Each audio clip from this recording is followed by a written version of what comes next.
so happy to be joined by Todd Papy, game director for God of War Ascension, which is getting all that much closer to its final launch. Thank God. Thank God.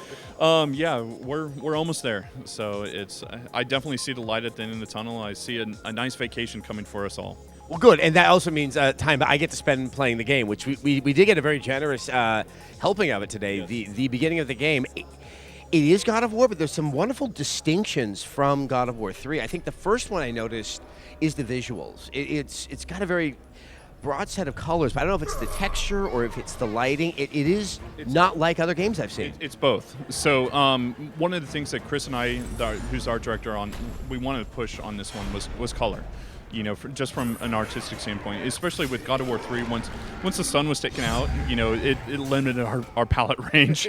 So, you know, for this one, we wanted to push the color in the game, and you can see that in the statue level that we showed at E3, and then you can also see that in the demo that we just showed now. And add to that the animations, the fury that you're fighting at the very, very beginning, and then I'm blanking on the name again, the 100-arm. Megara is the Fury, and then the 100-arm creature is the Hecatoncheires. I mean, there's so much kind of undulating qualities in a lot of the enemies you're seeing. Even with the Cyclops, you can sort of see the rolls of fat rippling on top of the muscle. It's very impressive to look at. I mean, was it fun to get to play with this technology in such a more, I guess, precise way? Well, with our animators are just, to me, at the top of the game. You know, hands down, what they're able to do and pull off. You know, because we hand animate those. It's not like, you know, we have a sock puppet, you know, and we say, okay, this is the way it's going to animate. Everything is hand animated, and the time that it takes to get that right and get that the humanistic quality across in Megara, as well as, you know, just the way that the creature moves.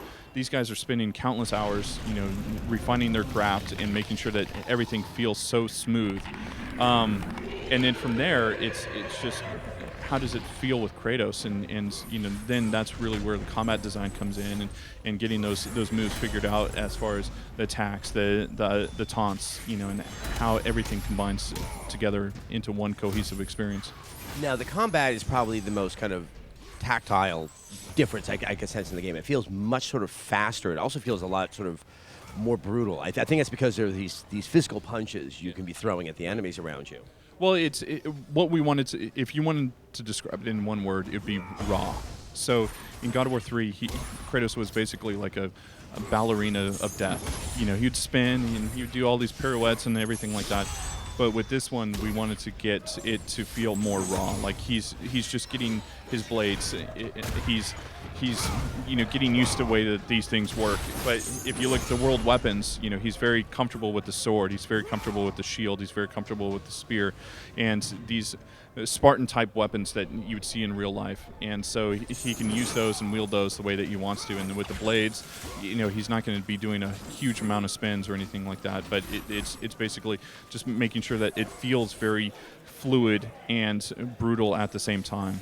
Now, obviously, we only played the beginning where he hasn't really built out his moveset. I mean, will it be comparable to previous God of War games? Because we have added these other weapons that he can pick up on the field. I mean, is it going to be different for people who have been fans of the series? It will be different. So the way that we've adjusted this one is we've got the blades. We're sticking with the blades.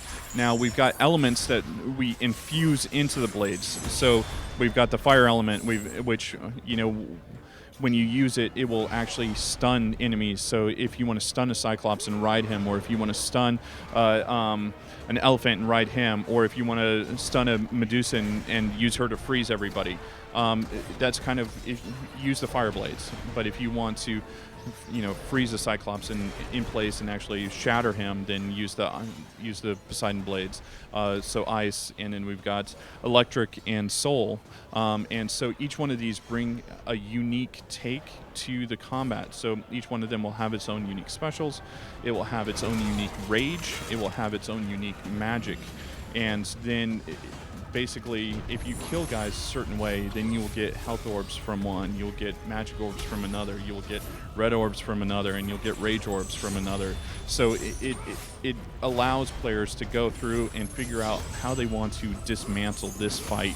And, you know, some might build up the rage on smaller characters and then, stun the big guy.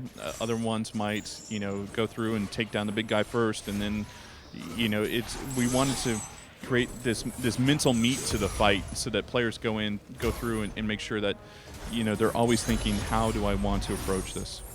It's interesting. I'll have to concede. I've always wanted to just see the blades in the game. It's what you have from the beginning. You build your relationship. You get all that good muscle memory around how to control it. But it took the fourth iteration of God of War, at least on a major console. Right. What was it that finally allowed you guys to say, like, hey, you know what? That's really what defines this character. Let's just stick with that. Well, it was just thinking about it and thinking about how we want to adjust the combat. And so, in the past, the rage has been something that people build up 15 to 20 fights, and they kind of squirrel it away and, or hold it away and never want to use it. And, they're always worried about, I might need it for the next fight. Well, this way, you can build it up 3 to 4 times in a fight. And so you can pop something off real quick, and then you can switch to something else and build it up again and use it. And, we wanted to have that kind of experience of, in the past, the way that you've measured how good you're doing is, well, first, dismantling the creature. Second is your combo meter. Well, in this case, if you get hit, your rage meter doesn't completely drain. It slightly drains, depending on the character. So it's one of those things where we wanted Kratos to feel like the tank he is. The other thing that really stands out in playing the opening of the game is what the camera's doing. I mean, there's just some wild sort of movements to add a lot of drama. Did it make you sick? I know. It didn't make me sick. What it did do, which was interesting, is there are times where I just kind of sat back and watched it, forgetting that I was supposed to be interacting with what was happening around me. That isn't something that has ever struck me as something easy to do and also make it sort of playable at the same time. Well, we have basically four camera designers, and then Mark, who's our lead designer, was our lead camera designer on previous games. So, the way that he deals with the camera is like he can easily say, okay, this is what I want, this is how to get it, and then just the movement of the characters and making sure that we're framing everything and we're selling, the movement of the arms and the actual the monster that you're fighting, actually pulling the arm around and making sure that it feels like the head versus a hand or it's a thinking creature versus hands are never thought of thinking just because they're reactionary and so that was the whole process that we went through with this boss, is how to make sure that it feels like it's moving properly and it feels like it's in control.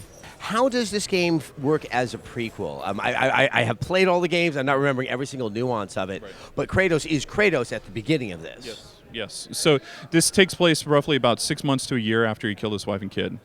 And when we opened the story, we wanted to open it on a why of, how the hell did he get chained up here? How was he captured? And then at this point, you break free, and even the hardcore players, that have kind of been following our story, in PAX, we showed off Megara real quick. You'll notice that she has something that she's missing in the beginning of the game.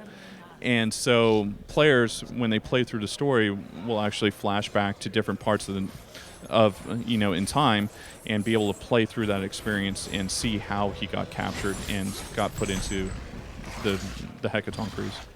All right, so God of War Ascension is coming out on March 12th, 2013. Yes, 2013. Well, it's coming around the corner. Thank you so much for your time. I imagine you and your team are absolutely exhausted. Yeah. Really appreciate it. Can't wait to play the game. All right, thank you so much. Bye. All right, if you want more on God of War Ascension, well, you can hear my impressions, because I got the chance to play the game and take the heads off of things and watch innards spill out of Cyclops' tummies. It's good. Anyway, go check that out and stick around for a whole bunch of other stuff here from this Sony event. You can find it at youtube.com/Rev3Games. Go hit that subscribe button, because it makes my tummy smile, not spill open with guts.